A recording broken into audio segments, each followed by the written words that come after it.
We're going to talk about the 12 steps to your dream home. So you definitely want to put the woman and children to bed. If you do not own a home right now, if you're renting, you should definitely be glued to the TV. I want you to get your popcorn and I want you to turn these cell phones off, okay?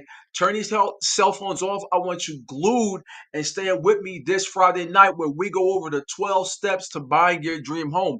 If you do not have a home right now, you are missing a boat.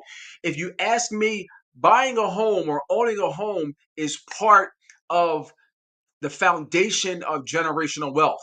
Why is that? Because if you're renting, yes, there are situations where you should be renting. But for the most part, if you're renting, you number one, you're paying a mortgage, you're just paying somebody else's mortgage. What I want to do is I want to help you pay your particular mortgage, not somebody else's mortgage. You're paying somebody, if you're renting right now, you're paying somebody else's mortgage. I want you to pay your mortgage. When you pay your mortgage, now you're getting into, you can participate in the equity building in that home. Because if you look at a chart from the 1930s coming to now, you're going to see nothing but up, up, up, up, up, up. And what are we going to see in the future? Right now, people are saying, oh, there's high interest rates. Listen, if the interest rates come down, what's going to happen is the prices of homes are going to go through the roof. So at some point in time, the interest rates are going to go down. And when they go down, the prices are going to skyrocket. So if you do not own a home, you have to sit back and relax and look at this presentation, okay? So let me just jump right into it here, guys, okay? If you can see my screen, again, this is 12 steps to your dream home, okay? Let's keep it pushing. So the first step, this is me, Khalid Nathan Aleem, real estate agent, 267-930-1249. If you need to get in touch with me or go to mekhalid.com, buy, sell, or invest in Upper Darby, but Philadelphia also, okay? And let's to the first one, okay? So first things first is choosing the right realtor, okay? Importance of a realtor. Choosing the right realtor is critical to ensure a smooth home buying process. A good realtor can guide you through the market, provide expert advice, and negotiating tactics. A realtor is really like the quarterback. He's the quarterback of your situation. Here's the thing: buying a home is not hard.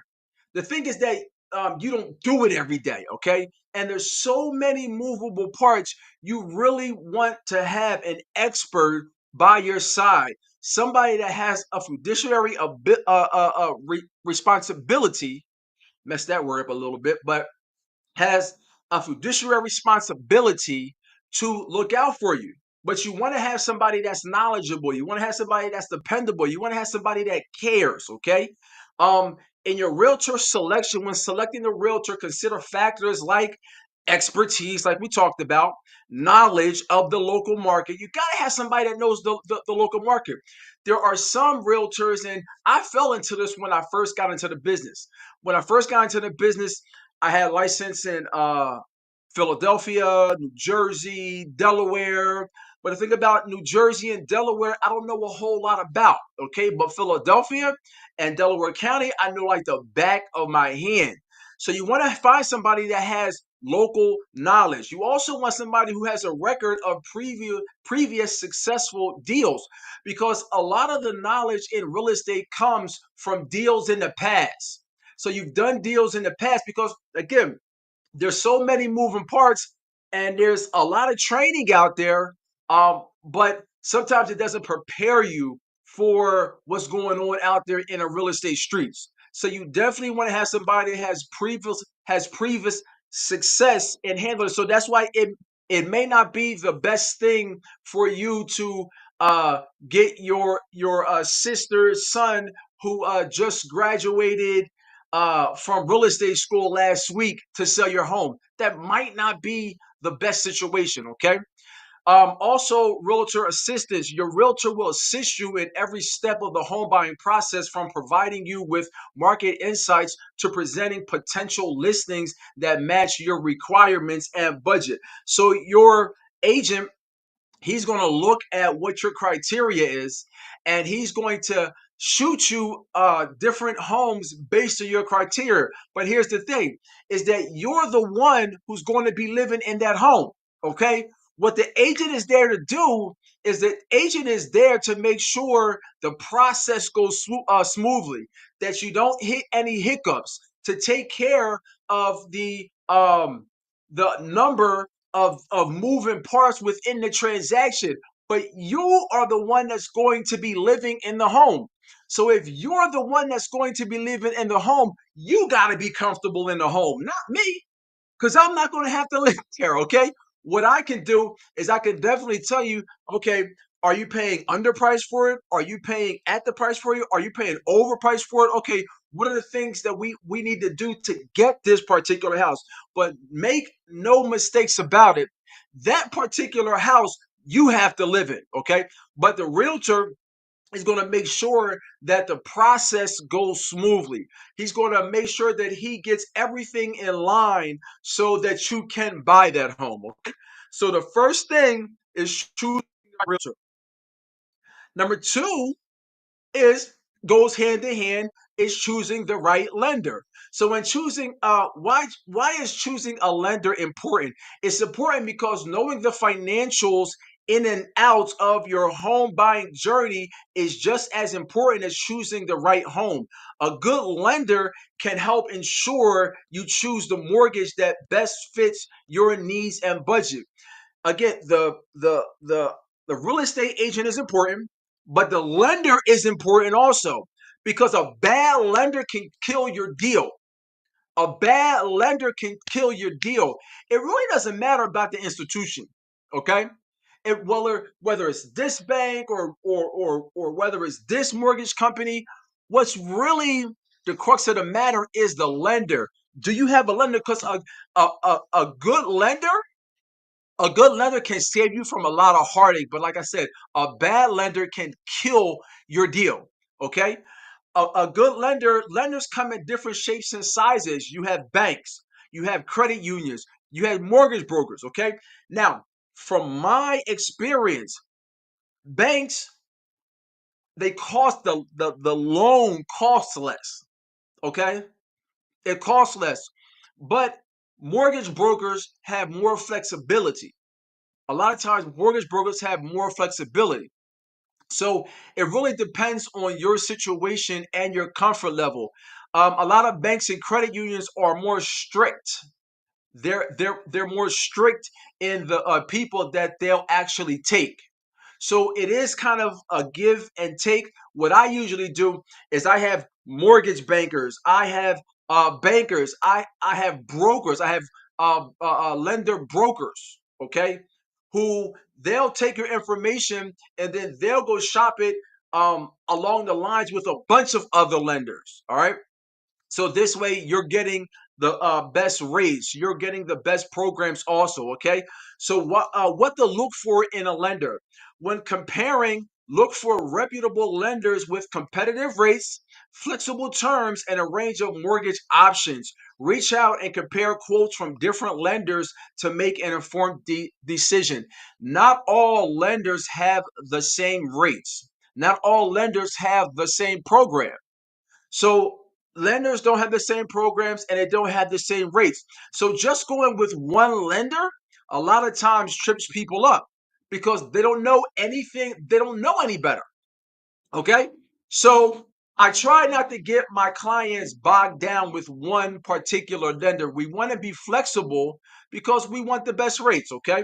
So that's one and two. What's number three? Number three is getting pre-approved.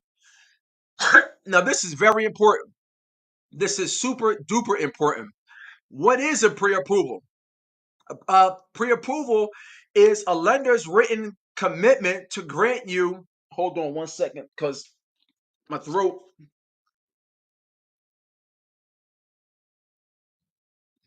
That's a lot better. Okay, so what's a pre-approval? A pre-approval is a lender's written commitment to grant you a loan up to a certain amount before you chosen a property. It gives you a clear idea of your budget and strengths and strengthens your negotiation power. Okay, so in Philadelphia and the surrounding counties, You can't put in an offer without a pre-approval. If you're getting a loan, you have to have proof of funds. And if you're getting a loan, pre-approval is what you would get for a loan. If it was cash, then you would show a bank statement. Okay. Now, why is it important? Pre-approvals give you an edge in competitive markets and lets you act quickly on a property that you like. It also shows sellers and agents that you are a serious buyer with the means of purchase. And this is funny, and this is right on time. I have a guy now who doesn't his mother doesn't want to get pre-approved, and they've been looking for like a year or two, because in this particular market you have to move fast. Success loves speed, as they say. So in order for you to move, then you got to be ready to try to go back and get a pre-approval. Sometimes you lose time. For example, if you had if you were going with a bank and it's Friday night and you go out and see a home that you love and you're getting a pre-approval, you got to wait till Monday. And maybe they're calling for the highest and best on Saturday. So you're just you know what, out until Monday. And this Monday is Memorial Day, so you will be stuck until Tuesday. You got to have a pre-approval. If you don't have a pre-approval, you wasting everybody's time because you don't know how much you can afford. Maybe you can afford $500,000 worth of home, but you only maybe you're thinking that you can only afford $300,000 worth of home. And maybe you're out looking at $500,000 homes, but you can only afford $100,000 home. Okay. So it really behooves you to get a pre approval before you do anything. Now, somebody might say, okay, well, I'm going to get when should I get pre approved?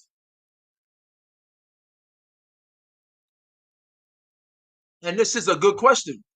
When should I get pre approved? You should get pre approved as soon as you decide that you want to buy a house, whether your credit is good or whether it's bad. As soon as you decide that you want to buy a house, you should get pre-approved. Why? Because either you're ready or you're not. If you're ready, or excuse me, if you're not ready to buy a home, meaning that your credit score isn't up to par or you don't have the necessary funds, if you get pre-approved, now the lender is going to tell you how much funds you actually need. How much do you actually need to buy this house? If your credit isn't good, if your credit isn't good, you get pre-approved early. Now you have time to what? You have time to fix your credit. And the lender or me, I can tell you what to do or what things are on your credit report that you can fix. So for example, let's just say, for example, here in Philadelphia or Pennsylvania, there's a there is a the KFIT, which is a grant, and this grant you got to have your credit score has to be a 660. So if you were going and you got a pre-approval and you only had a 600, okay, how would you know that you needed a 660 to get that KFIT? Well, if you just said, well, I'm not going to get pre-approved, I'm just going to wait until my lease is up in November, and you waited, and then you went and got that credit pulled and you only had a 600, now you're stuck. But if it's May now and you got pre-approved right now, and then you saw, okay, the lender tells you, okay, if you want this KFIT grant, then you need a 660. Now you have time to get that 660. And then the lender and I can tell you, okay, you got some negatives on here. Why don't you do this? So by the time your lease is up, then you'll be good to go. So that's why it's important that you get pre-approved. Now, what's the drawback?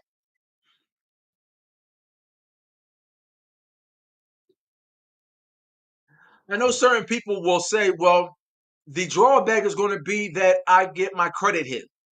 Hey, man, there's just some things that are going to happen, okay? There's just some things that are going to happen. Yes, there will be a credit hit, okay? A hard pull. But here's the thing. You got about 14 or 15 days where you can get your credit pulled. 30 or 40 times is all going to count as one pull. The inquiries are going to be on there, okay? But when they calculate your credit score, it's going to be one hard pull. And new inquiries on your credit is only 10% of your credit score. So your credit score might go down 3 points or 4 points. That's it. That's it. Now, what documents are you going to need? All lenders kind of need the same documents for a pre-approval. You're going to need W-2s, tax returns from the past 2 years. You're going to need recent pay stubs, bank statements, and personal identification like your license, okay? Good lenders can assist you with understanding and preparing these docs quickly. So what I like to tell people is that you want to kind of have these docs ready to go. Okay, you want to have these docs ready to go. So you want to have these docs in some type of folder on your computer, because every lender is going to ask you about it. Okay, so let's move on. So now, after you get pre-approved, now you want to go search for homes. Okay. So number one, where to look for homes. You can look for homes through online platforms, real estate agents, by driving around in your neighborhood if that's what you prefer. We recommend using a variety of sources so nothing slips through the cracks. All right. I'm sure all of you are on Zillow. I'm sure all of you are on Realtor.com. I'm sure all of you are on Redfin. So if you were my client, I would say, okay, look at those or any other ones that you have, and I'm also going to send you properties also. But and that's going to number two. Use online platforms. Okay, online platforms such as Trulia, Zillow, Redfin. They let you narrow your search by criteria such as location, size, and budget. But do not, and I repeat, do not schedule a showing with an online platform. Why not? Because, for example, if you go on Zillow or you go on Realtor.com, then what happens is that they sell your information, and they'll sell your information to another realtor. Okay, they're just marketing companies. They're marketing companies that market the homes that we bring to the market. Okay, I'm gonna get in my bag a little bit. They market the companies that we bring to the table.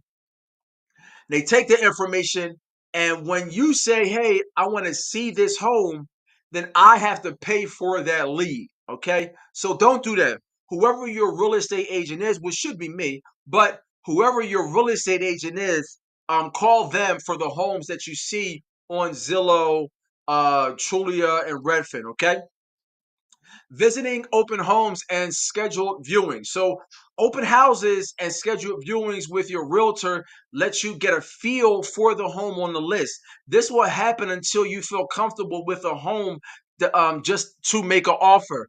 So, you definitely want to utilize open homes, open houses. You can go on Zillow and Redfin, and you can see those open houses. So you definitely want to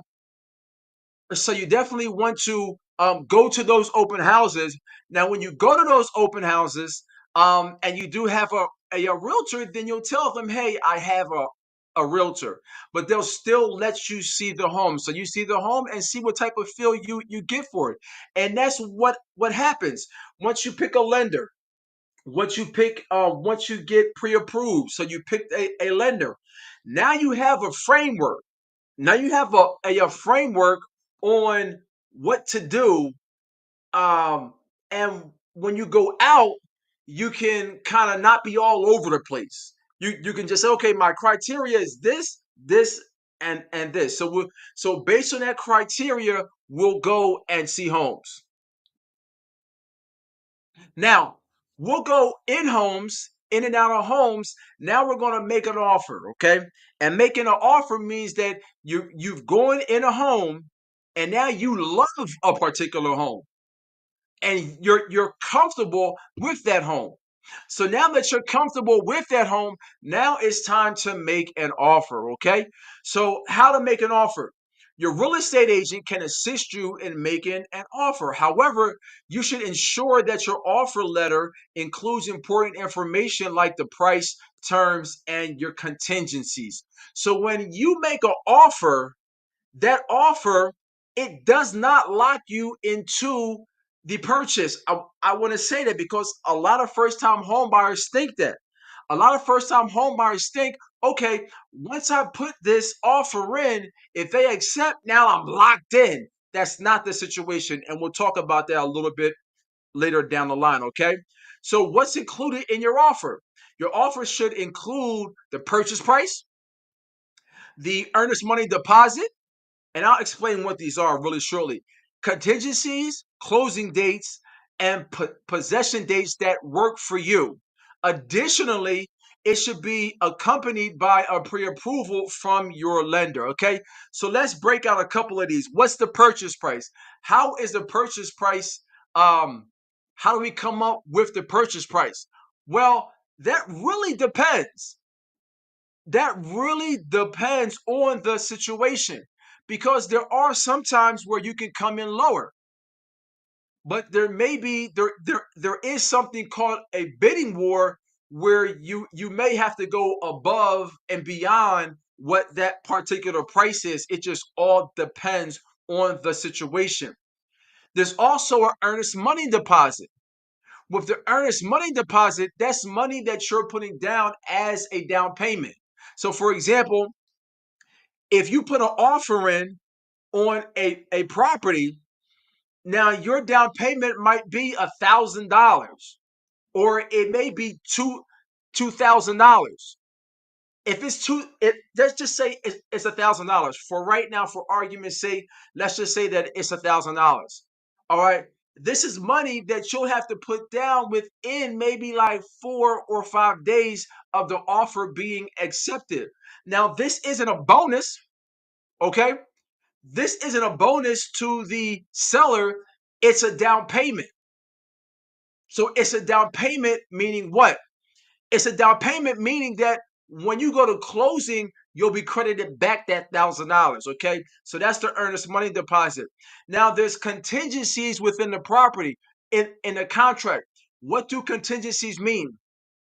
Contingencies mean that you're able to back out the contract. And usually there are three major contingencies within every buy-in contract, okay, or agreement of sale. There's usually three. And here are the three main ones. Number one is your due diligence period. The due diligence period is where you're going to do inspections and ask for repairs. And if you have a inspection report and you don't like the inspection report and you're in your due diligence period, then you can back out. You can back out of the contract. Also, another contingency is a mortgage contingency. With the mortgage contingency, if you are getting a mortgage and you get turned down for any reason, you can back out and still get your earnest money deposit. Also, another contingency is the appraisal contingency. If you have an appraisal contingency, what that means is when you're buying a home, there's an appraisal, which is an appraiser goes out and it's his educated opinion on what that house is worth on that day. Okay. So, for example, if you're buying a home, if you're buying a home and the home is worth $200,000 and they're going to do an appraisal on it, and the bank or the lender is only going to give you as much as the home appraises for. So if you guys agree that the price is $200,000 and it appraises and it comes in at 190, the bank is only giving you 190. They're not giving you $200, $200,000. So what happens is that you have to renegotiate with the seller on the price. So what happens is they may come down to 190 in my example. Okay. So then also within the offer is going to be the closing date. The closing date and the possession date is the same thing, okay? Number three, negotiating the offer. Negotiating with the seller is common, so be prepared to go back and forth before an agreement is reached. An experienced agent will help you navigate these navigations to ensure that your best interests are protected, okay? So, yes, sometimes you're going to negotiate. All right. So a lot of times it's not just as clean as, okay, I want to buy this home for $200,000. Okay, yes. A lot of times, sometimes there's a bidding war. Okay, sometimes there's a bidding war, and your agent is going to prep you for this. So don't get scared because I just had a lady come to me. I just had a lady come to me, and she was like, "Hey, I don't want to be in no a bidding war, so on and so forth. If that happens, then those other people can just have it." Well, let's look at it, okay? What happens in a bidding war? You have more than one person who's interested or makes an offer on a property. It's not that scary. It really isn't. What happens is the only thing that happens is that you have one or more people who want this particular home. When you have one or more people that want this particular home, you just pay as much as you're comfortable with. That's it. You're only going to pay as much as you're comfortable with. Sometimes that will win, and sometimes that will lose. What you want to do is put in the highest bid that you're comfortable with sleeping at night. That if you don't win the bid, okay, that's fine. I wasn't going to pay that much for that property anyway. Okay, so that is making an offer. So once you make an offer and it's accepted, now you're under contract, okay? What does under contract mean? Under contract means that the seller has accepted your offer, but it's not yet a done deal. All right. So they accepted your offer, but it's not yet a done deal. The sale will proceed through various contingencies and both parties will work towards making it happen on the terms they agreed upon in the offer. So, like I said before, once you're under contract, that does not mean that you're locked in. Okay. That means that you both agree to go down the yellow brick road trying to get this done. Okay. That's what that means. Now, next steps after getting under contract. Typically, after the seller accepts the offer, the home will be taken off the market and scheduled for an inspection. You should ensure that you are prepared to provide the necessary documentation and ready to act promptly as needed. So once the home goes under contract, okay? So I'm just going to take you through this, okay? So we go through homes, and then once we go through homes, you're going to say, okay, I want this home. I'm comfortable with this home. I want this home. Okay, we put this home, we make an offer for that particular home. When we make an offer for that home, and they accept, now you're under contract. Usually, the first thing that happens is that there's that earnest money deposit. That earnest money deposit, meaning the down payment showing that you're serious about it. Usually, that's the first thing that has to be done. Okay.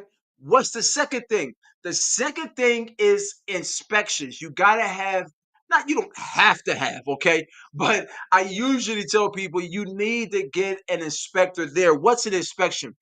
An inspection is when you hire an inspector to come through and they look at everything that's apparent. So they're not going through walls, they're not going to destroy anything, okay? But they're going to, everything that's apparent, they're going to look at, okay? And they're going to inspect, and then they're going to give you a report based on that. And then through that report, you're going to ask the seller for repairs. Okay. So what's the timeline? Timeline to expect. The timeline from going under contract until closing, on average, it takes 45 days. But this can vary depending on a range of factors like the lender, inspection results, contingencies, and more.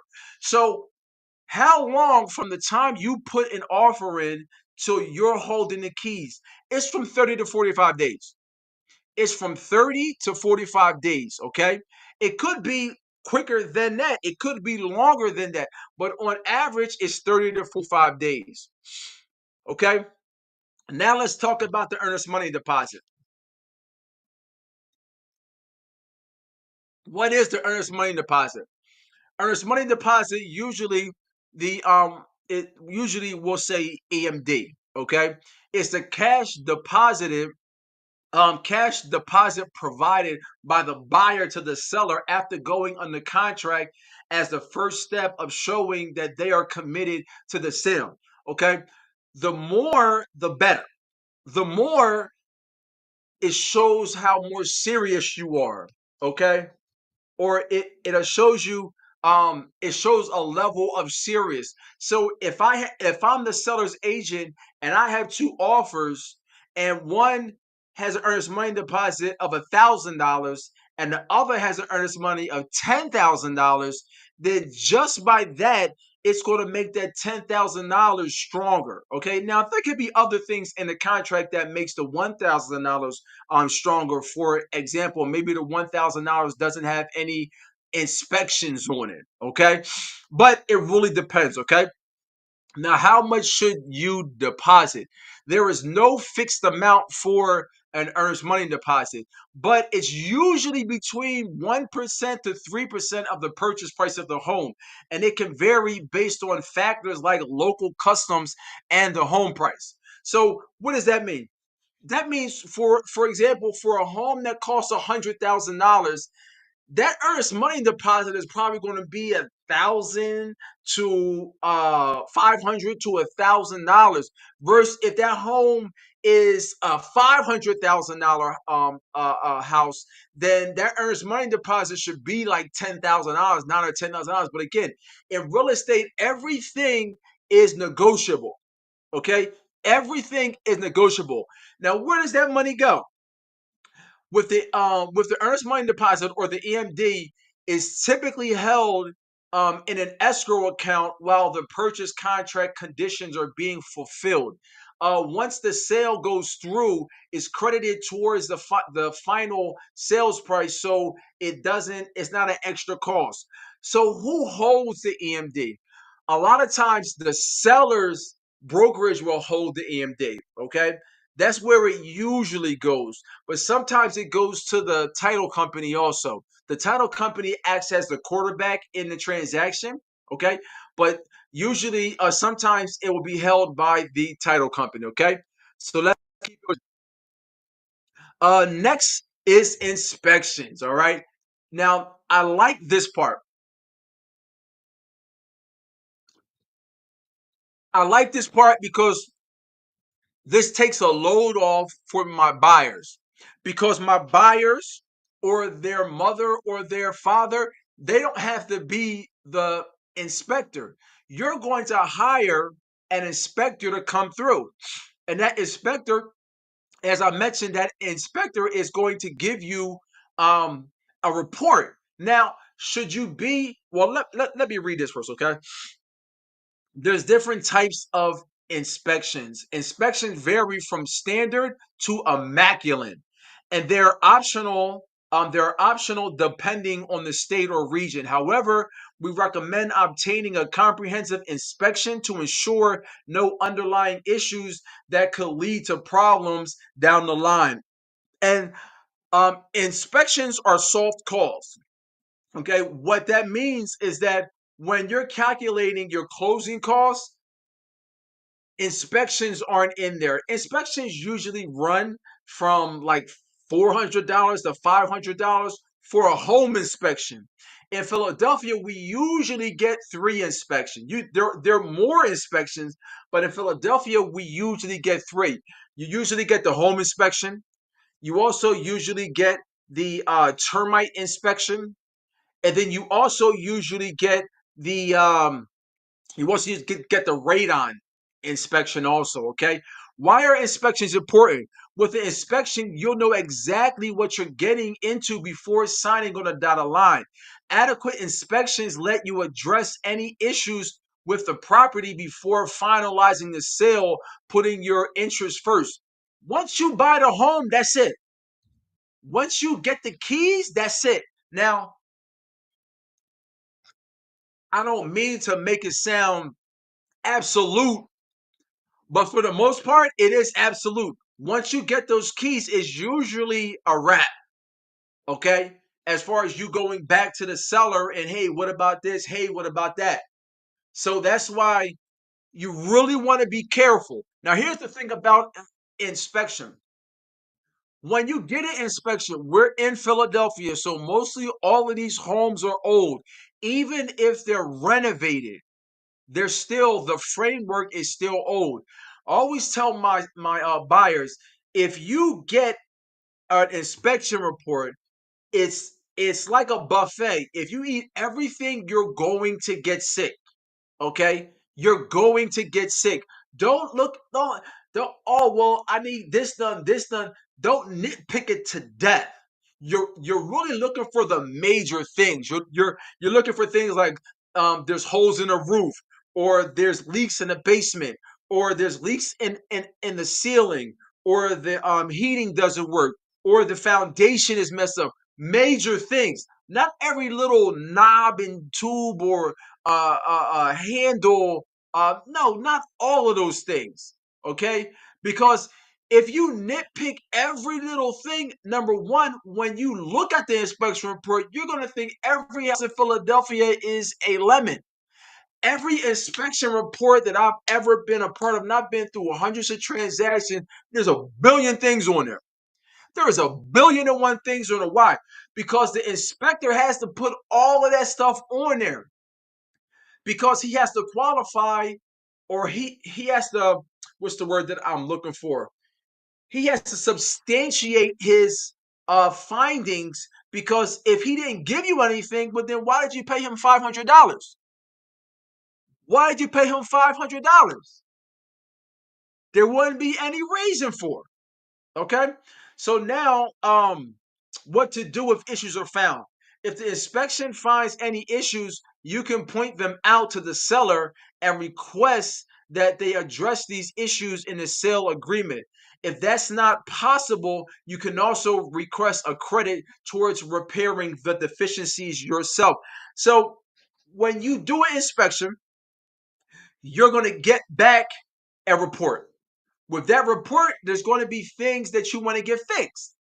Now, what's going to happen is that they're either going to fix all of the things, fix some of the things, or fix none of the things.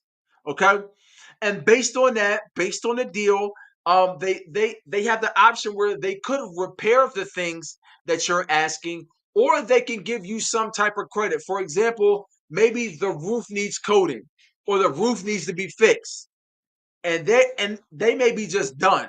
So they may say to you, "Well, listen, it costs 5,000. I'll give you $5,000 in seller's assist." Okay, so all that can be done. That could be done, and you may accept and do it yourself. So that is possible. All right. So next is mortgage underwriting. Okay. So what is mortgage underwriting?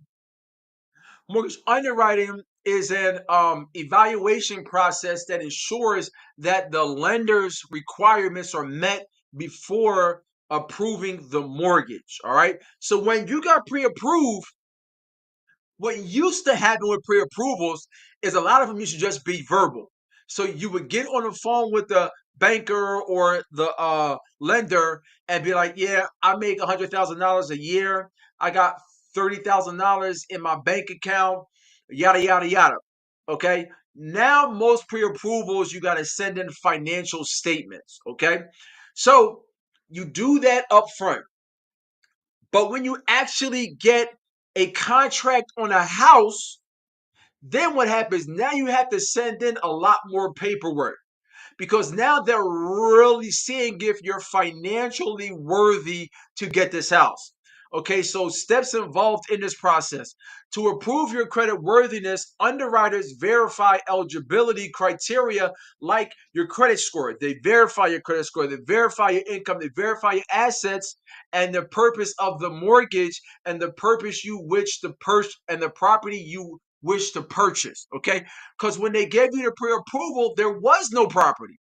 But now you have a property. So now they're going to make sure, for example, if it says that it's a duplex, okay, they're going to make sure it's zoned for to be a duplex. Or maybe it's a single family home. They're going to make sure that it's zoned to be a single family home, okay? So how long does it take? The mortgage underwriting process is usually the longest part, okay? It's usually the longest part of the process.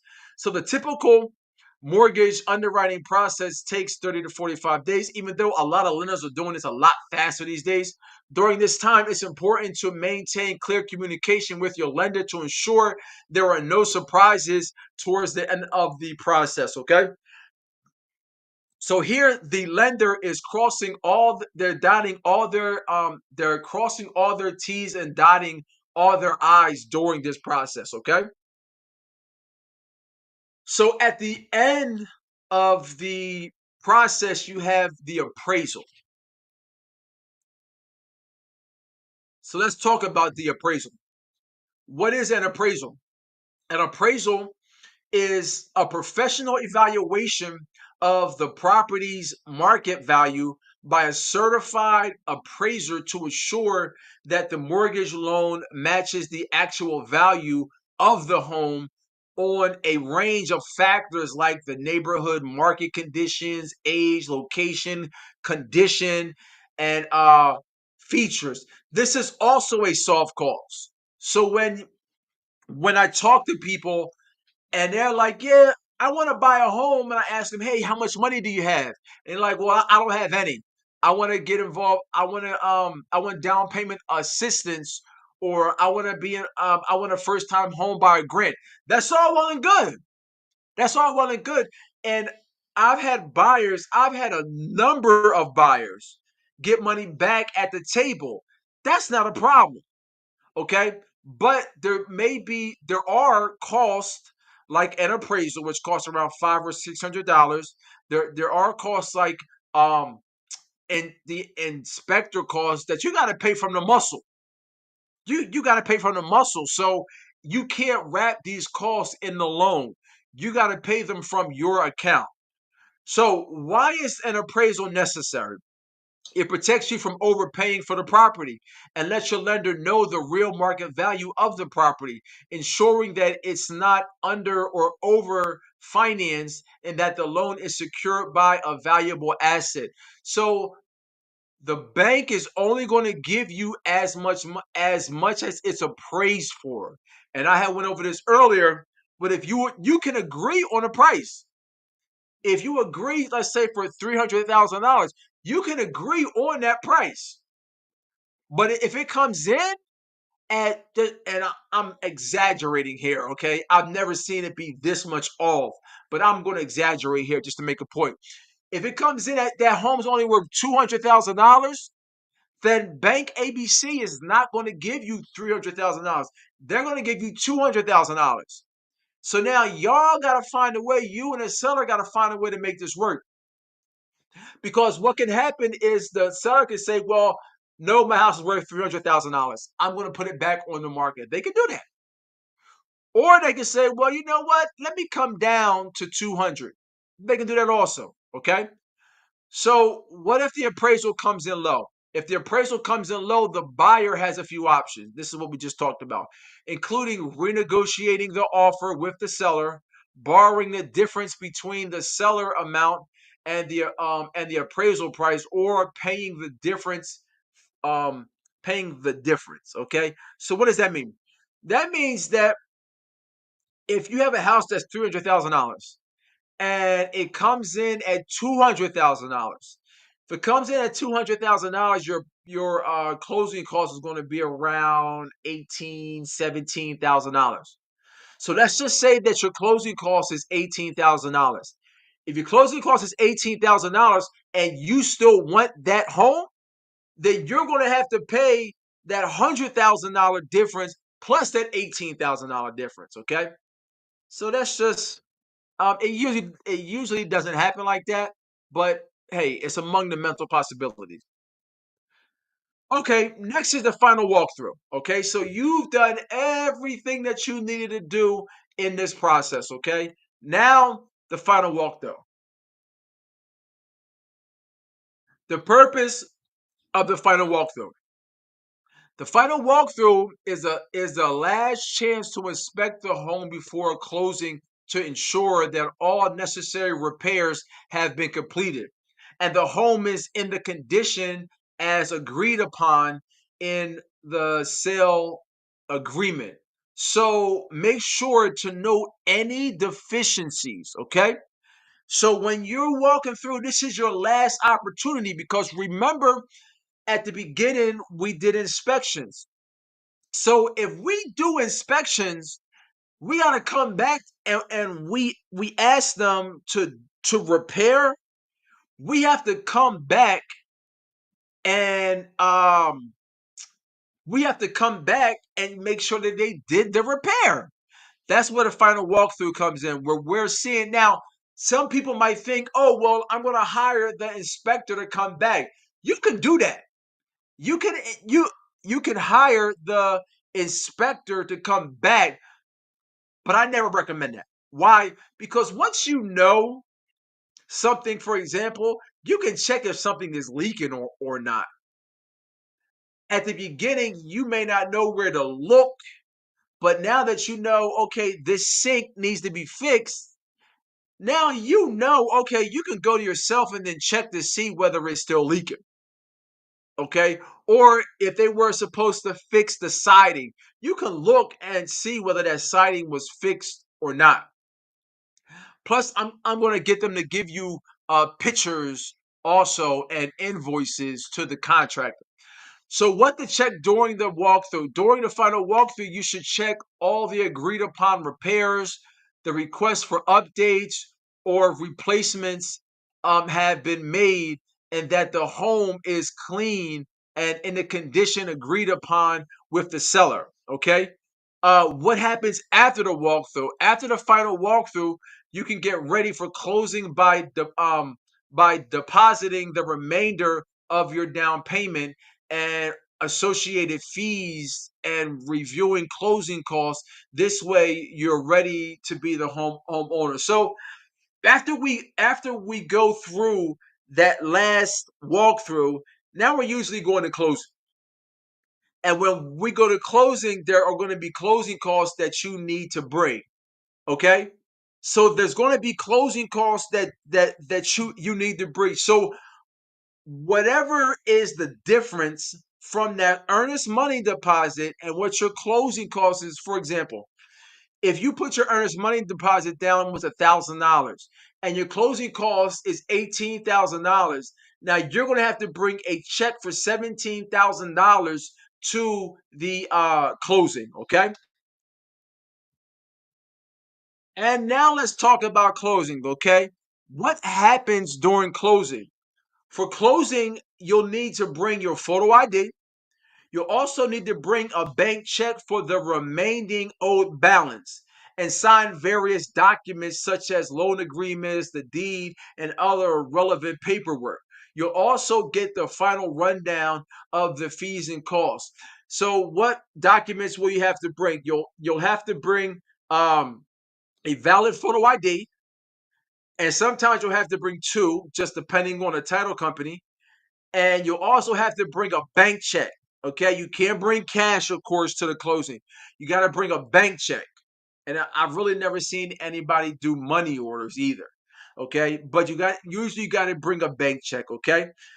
Now receiving the keys. When do you get the keys? You get the keys after everything is signed. Once everything is signed, you'll get the keys to the new home. Congratulations, you're officially a homeowner. Okay, you're officially a homeowner. Now, I got some bonuses here. Okay, down payment assistance. Let's everybody wants to know, okay, how do I get uh assistance? If you're a first time home buyer, I mean, there's so many assistant programs out there. And I break these assistant programs into different levels. Okay. You have the local or city down payment assistance. Then on top of that, you have the state down payment assistance. An example of that is PHFA's KFIT program. And then you these bank and mortgage companies, they have their own proprietary products. Okay. So some bank and mortgage companies provide grants for qualifying first time home buyers, which can be stacked with other grants and assistance programs for significant savings on closing costs and down payment. Okay. So that's the end of the presentation. So if anybody has any questions, I'll be here. If you just put any questions that you have in the chat, and then what I'll do is I'll answer those, and you can always contact me at 267-930-1249. You can also reach out to me by going to my website, um, www.sellwithkhalid.com. Okay, this is Khalid Nathan Aleem, the real estate boy. If you're looking to buy a home, sell a home, or invest in real estate, I got you. All right, y'all. Till next time.